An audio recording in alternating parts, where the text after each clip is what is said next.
They tried to trade the alien princess, but a human battleship declared her priceless. The galaxy had long treated her as if she were a mere commodity, a bargaining chip to be passed across tables drenched in political blood, but to the humans aboard Earth's only battleship she was not a prize, not a tool, and certainly not a possession. She was the alien princess, a being whose very existence carried the weight of empires and whose capture had set off a frenzy of trade, betrayal, and ambition. And the first chapter of her fate began on a bleak station orbiting a nameless moon, where a dozen warlords gathered to decide what her life was worth, with fleets hanging silent in orbit like vultures awaiting a carcass, their captains believing that the princess's DNA, heritage, and claim to her fractured throne could be traded as easily as ore or spice. Yet no one among them understood that humans, those strange latecomers to the galactic stage, were watching with quiet intensity, unwilling to let such arrogance go unanswered.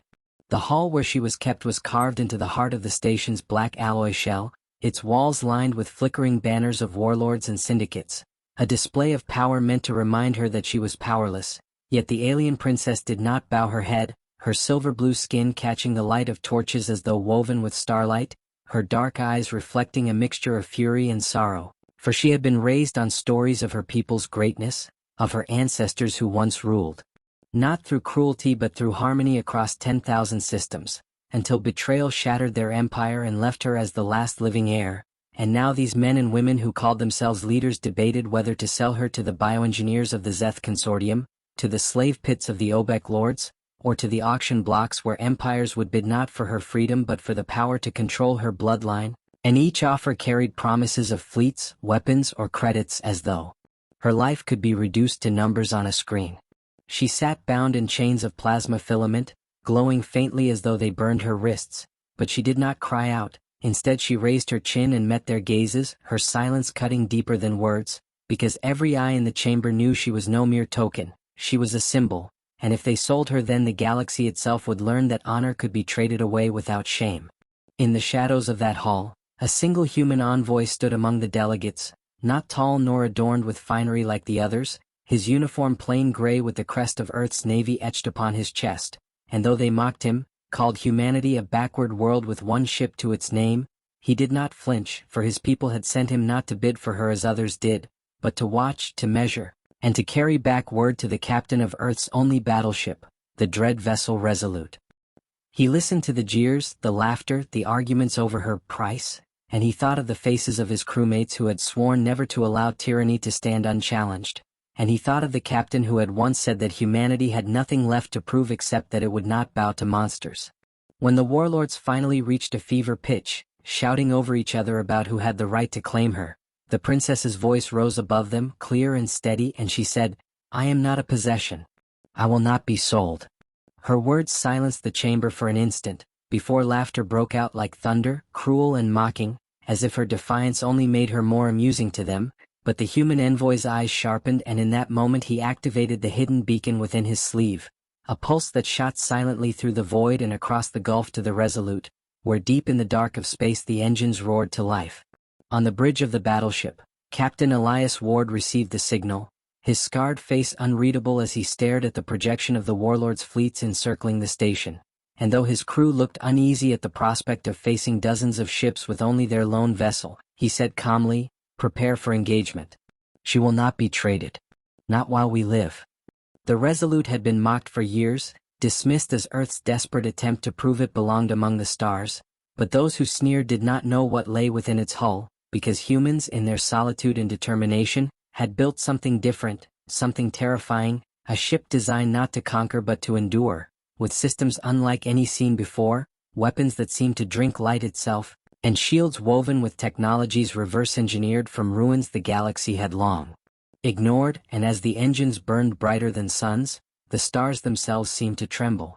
Back on the station, the warlords were startled when alarms blared, reports flashing across their screens that an unknown vessel was approaching, and at first they scoffed, thinking it was another scavenger ship, until the silhouette appeared, a vast and angular beast of black steel etched with the emblem of Earth, cutting through space like a blade through water. And when the name Resolute appeared on their sensors, laughter filled the hall again, but this time it was tinged with disbelief, for surely no human vessel would dare stand against such overwhelming force. The alien princess, though still bound, turned her head slightly, her eyes catching the projection of that lone ship, and for the first time since her capture a faint glimmer of hope stirred within her chest. Not because she believed the humans could win, but because they dared to arrive at all, to stand where others only bargained. The envoy stepped forward and declared, his voice firm enough to carry over the noise, "On behalf of Earth I say this, the princess is not for sale. She is not your property. If you seek to trade her, you will answer to us." The warlords roared with laughter once more, calling him insane, suicidal, pathetic, but even as their voices rose, the space outside grew silent, every crew aboard every ship staring at the approaching battleship as its weapons came online, charging with a hum that resonated like the heartbeat of a god. And in that silence the galaxy shifted, because for the first time the predators who thought themselves untouchable were forced to wonder whether humanity, with its single battleship and stubborn defiance, was about to teach them what priceless truly meant.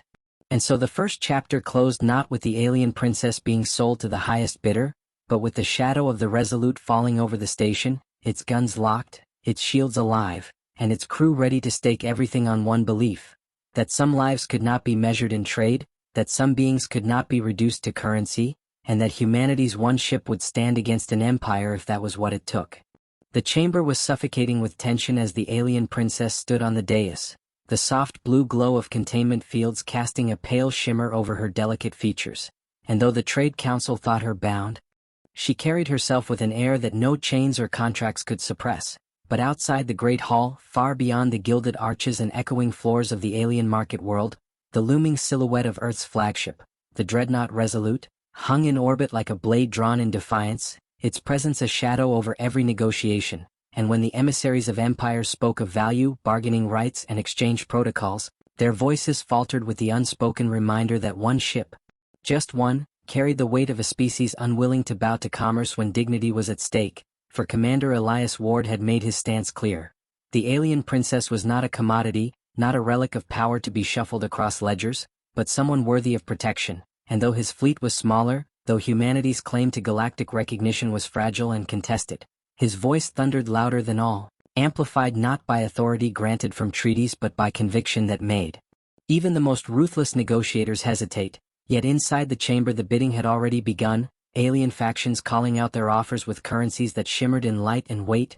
precious metals, weapons of devastating capacity, entire worlds promised as dowry, each louder than the last, and she, standing motionless, watched with a mixture of dread and a strange spark of hope. For though her heart had been trained by captivity to never expect salvation, she knew that outside this hall a human battleship's guns were locked, its crew standing at battle stations, its captain ready to unleash hell not for profit but for principle. And this knowledge made her spine straighten though her wrists bore restraints. It made her eyes hold steady against the predators who believed she was helpless. And soon whispers began to ripple through the crowd, for from the walls came the low rumble of a comms transmission, unauthorized, uninvited, but broadcast across every ear in the council hall, and the voice was Elias Ward's, steady, unshaken, a voice that carried through the static like iron across velvet. "She is not for sale, she is not for barter, she is not yours to trade, she is under the protection of Earth, and should you attempt to finalize this market you will not be negotiating with buyers and sellers, you will be negotiating with the fire of our guns." And silence fell, a silence so vast that even the hum of containment fields seemed to recede, until one alien warlord, massive and scaled in plates of red armor, snarled that humanity had no right, that Earth was weak, fledgling, naive, and that no ship could dictate terms to an empire that spanned 1,000 systems. But before his words could gather strength the chamber's walls shook, the skies above the city lit as the Resolute lowered in orbit until it hovered visibly through the ceiling's transparent dome, its mass blocking the light of the local star, and with it came squadrons of escort craft, aligned in formation, silent yet undeniable. And the council realized in that moment that humans did not posture with words alone. Their ships were not polished trophies for display, they were war machines designed to endure, to strike, to refuse compromise when conscience was violated. And as targeting systems quietly pinged the ground defenses of the planet, 1,000 blinking lights on tactical screens reminded everyone present that this was no bluff, and fear, raw and unfiltered, bled into the once arrogant crowd. Yet the alien princess did not tremble, instead her eyes softened, for she understood now why humanity was whispered about in corridors of power, not for their wealth, not for their ancient lineage, but for the simple terrifying truth that they alone placed values above price tags, lives above treaties and dignity above dominion, and she dared to hope, dared to let herself believe that she might not end as a trinket in the treasury of a foreign emperor, but as someone who could walk free beneath a sky defended by those who saw her worth not in DNA or dowry but in existence itself. Yet the council was not done, for empires did not yield easily, and one by one their voices rose again, calling Elias's bluff, insisting humanity lacked the resolve to wage a war it could not win, that his threat was suicide masked as valor, and yet outside the chamber, aboard the Resolute, Elias stood at the command deck, his hands steady over the fire control, his officers at his side ready to follow his decision even into annihilation,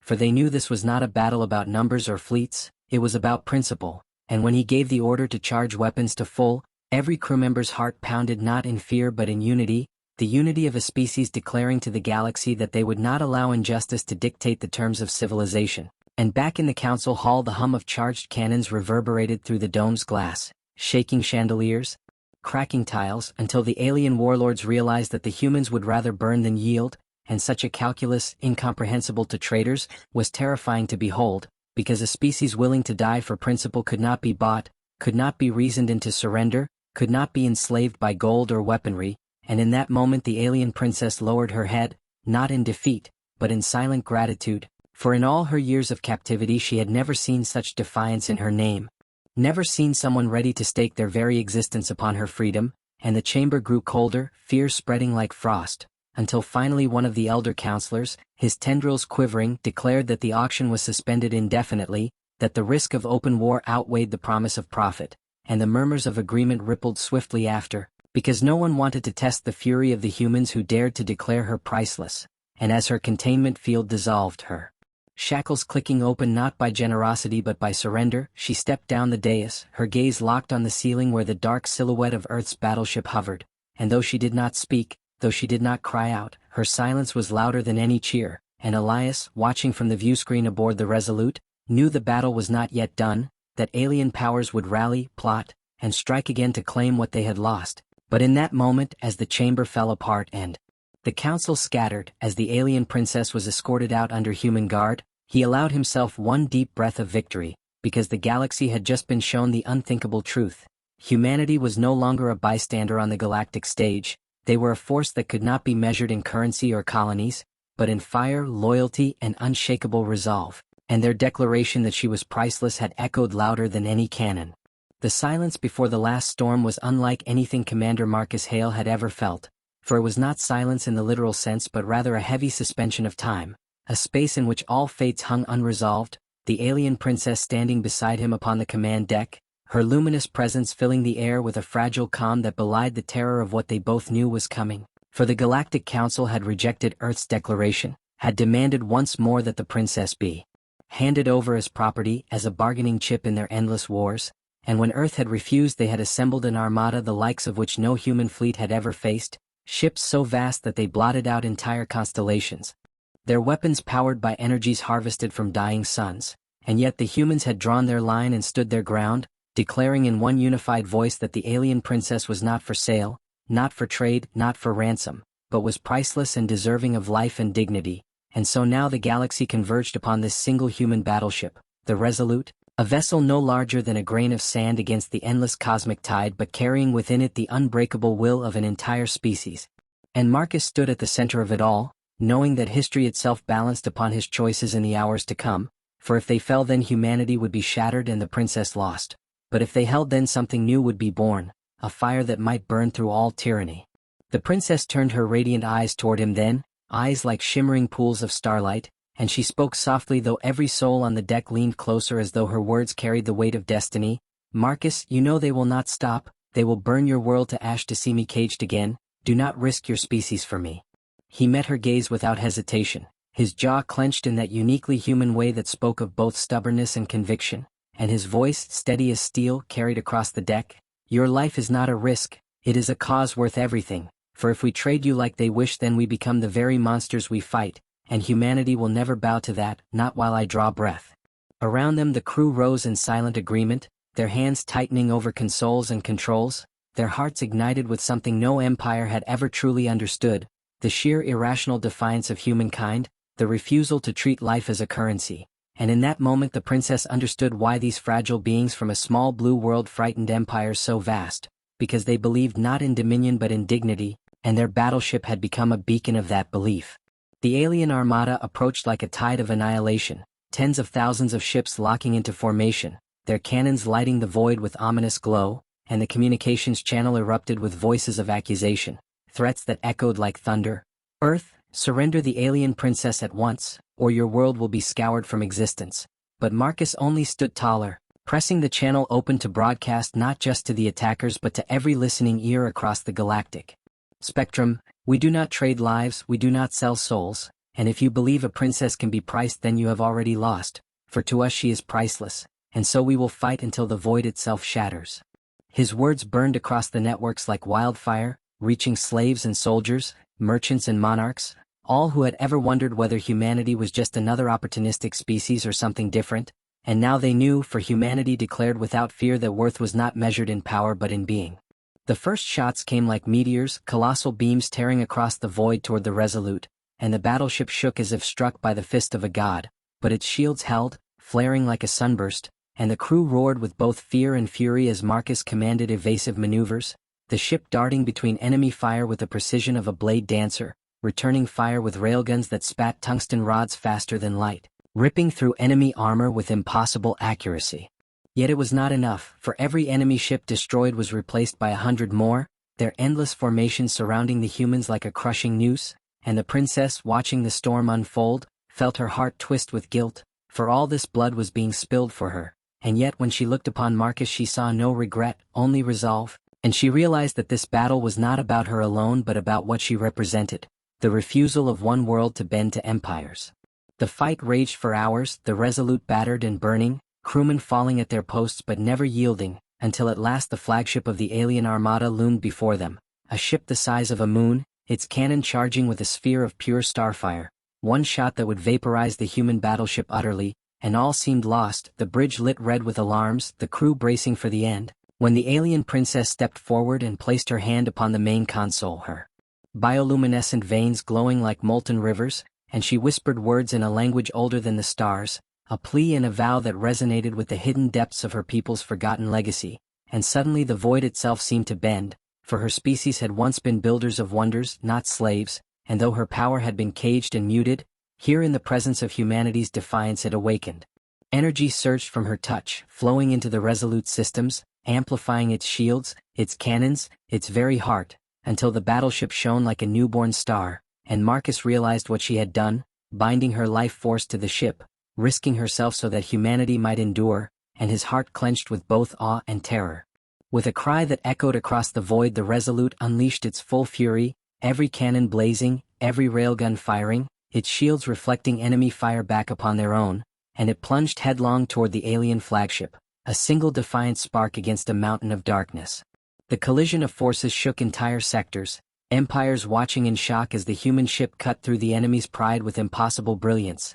and when the light faded the alien flagship lay shattered, drifting like a carcass, its armies suddenly disoriented, their formations broken. In that instant rebellion erupted across the galaxy, oppressed species rising as one, inspired by the sight of a single human battleship declaring one life priceless and proving it with fire, and the enemy fleet began to scatter, not from defeat alone but from the terror that something new had begun, something no empire could ever cage again. On the deck of the Resolute, smoke and sparks filling the air, Marcus staggered toward the princess, who had collapsed from the strain, her glow dimming, and he fell to his knees beside her, whispering desperately, "Stay with me, you're not leaving now, not after this." Her eyes fluttered open weakly, and with the faintest smile she whispered, "You called me priceless and you meant it, now I know freedom is real." He clasped her hand as the stars themselves seemed to listen, and for the first time in her life the alien princess felt safe, not as a prize or possession but as someone cherished beyond measure. And so the war ended not with the crushing victory of empires but with the defiance of one ship, one crew, one commander, and one princess who together lit a flame that spread across galaxies, a flame declaring that no life could be traded, that dignity was beyond price, and in the centuries to come that story would be told again and again, the legend of the day when a human battleship stood against the galaxy and the universe learned that some things cannot be bought,